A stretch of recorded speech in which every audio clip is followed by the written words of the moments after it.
Hello, my name is Christina Jones, and this is my tech integration project. I am going to be utilizing a program called Boomwriter. My audience for this program is a fourth grade class, and I want to be very specific with the differentiated instruction that's going to be going on within this program. And it's 22 students. I'm on a two-way split, so it'll be 22 students twice a day. The objective that the students are reaching for is they will move through the writing process and create an imaginative story to be published. The materials that we are going to utilize in class are going to be our Chromebooks. We are a one-to-one campus, so each student will have a Chromebook that they are able to use. They're also going to be using their graphic organizers that we've been using all year long, and the program Boomwriter. So for a timeline of the lesson for the first day, the first 10 minutes, we're going to hit on a mini lesson and review the story elements. We're going to talk about some of our favorite authors and collaborate with each other. And we're going to do this in a way that my kids call a tour of knowledge, where we're just kind of jotting on anchor charts around the room what we remember. Because the writing process for us isn't new. We've actually been doing it all year. But I love at the end of the year, I can move away from that expository and go more into creative writing and imaginative writing. So this is a really fun time for all of us. The students will get to collaborate with each other on what makes a good story. Then I'm going to introduce Boomwriter, and they're going to be reading the first chapter. When I switch over to Boomwriter, you'll see that the first chapter is pre-written. Then they're going to be able to write their own chapters and revise and edit. So that takes them all the way through the planning stage, planning first draft, the revising and editing, and then we'll get to the final draft. The learning theory that I'm going to be following for this lesson is Gagne's 9 events of instruction. So the first step for Gagne's events of instruction is to gain attention, and that's what we're going to do by just having a conversation with each other about our favorite authors. We talk about books all the time. I make it a habit to read and write when the kids are expected to read and write. So it's already kind of a foundation I've laid down a love for. And we are also I'm going to inform the student of the objectives. So those objectives, again, were here, that they're going to be moving through the process, that they are going to be published authors by the end of this unit. And we're going to recall that prior knowledge with that tour of knowledge that we're going to do. So what are the elements of the writing process? What do we need to have? Characters. We need to have plot. We need to have plot development. We need to have a resolution or conflict and then a resolution. I'm going to present the material to them. So now this is when I'm going to switch over to Boomwriter for you to see. So we're going to be using Boomwriter for the first time in the class. I used it last year briefly. I was introduced to it. It is a free, you can join for free. You can also pay monthly for a subscription or a yearly, and it does offer more. I'm going to be using it for the creative writing process, but it does have different things you can use it for. So you can use StoryWriter, you can use WordWriter, and that's fairly new, and that's how you're going to be doing you're bringing in vocabulary.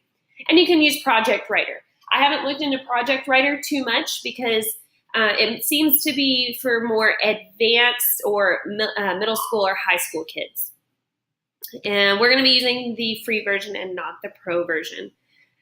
But I want to point out that it is Google friendly. So all of my students do have a Google account, and they're very aware of all the features with Google and how to use those features. The free tools here, so you can see all the different icons up here. So for StoryWriter, it's narrative and fictional. When you go, there is a short video that you can watch here, but they're going to be writing a story. So what happens is I can pick a genre, or we can create a student voice and choice, and the students together can vote on a genre, and it gives us the first chapter. So the whole class together is going to read the first chapter. Let's say the genre is spooky stories. The whole class is going to read the first chapter, and then they will all write a second chapter. So when they write the second chapter, they're going to have time to look at it, revise and edit it, and they're typing it on their Chromebooks.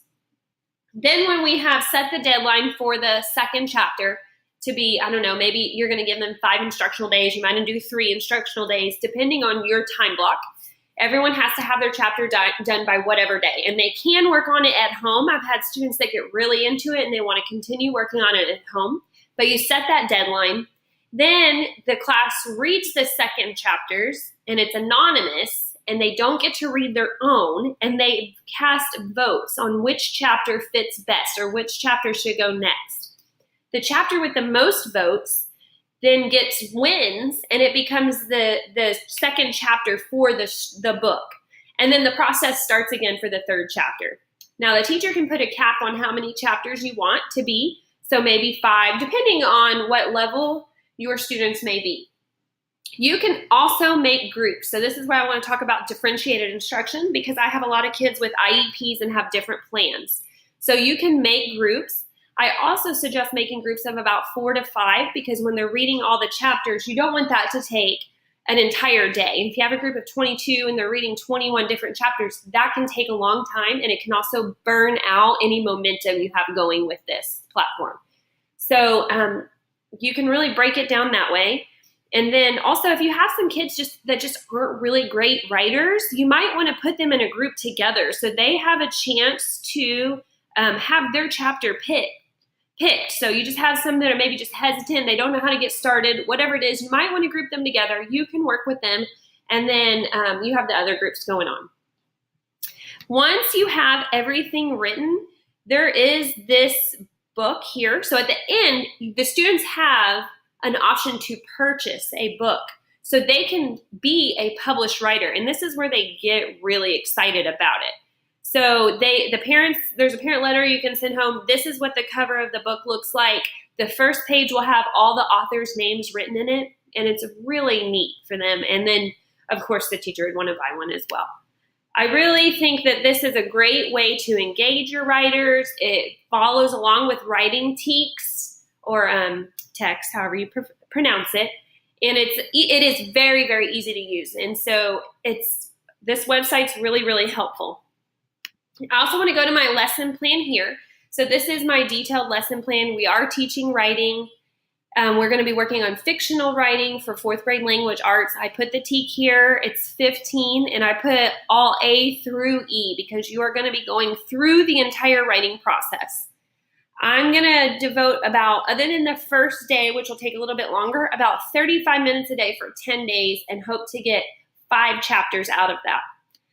The way that I like to bring it in is just to really get the students excited. You're going to be comparing them to their favorite authors. They're going to have something published at the end, and they just really enjoy it. I put down here the guided practice, the checks for understanding, the independent practice, and the collaborative book written at the end of the final lesson. So this will be attached for you to look at further, and then I have ideas for the IEPs and the instructional resources here, and then the final assessment is that final draft. So I think it's a really fun way to teach the process, and you're going through all of Gagne's different events. So when you're presenting the material, you're presenting that Boom Writer. The teacher is providing guidance throughout the entire process. You're going to be having mini writing workshops each day. Maybe one day you want to focus on capitalizing pronouns, and you can do quick checks for that. You can go to each table and just make sure they're really capitalizing those pronouns, or maybe you're working on punctuation in your class, whatever the need is. You're also going to be able to meet with your more hesitant writers and have a chance to really sit down and work with them. And then we're going to be practicing that writing process. The whole time you're going to be providing feedback. You can do that anyway, orally, written. If you have a communication online journal through Google Docs, that's a good way to do it also. And then you're going to be making sure that they're really retaining that information. So this is Boom Writer. I would suggest that you check it out. It is very cool. It's something that the students will talk about long after class is over. It's one of those things whenever you say, hey, we're going to be on Boom Writer, you get a bunch of cheers. And when your timer goes off to let you know you need to move on to something else, you get a little bit of groans because they want to keep working. Thank you for taking the time to view my project.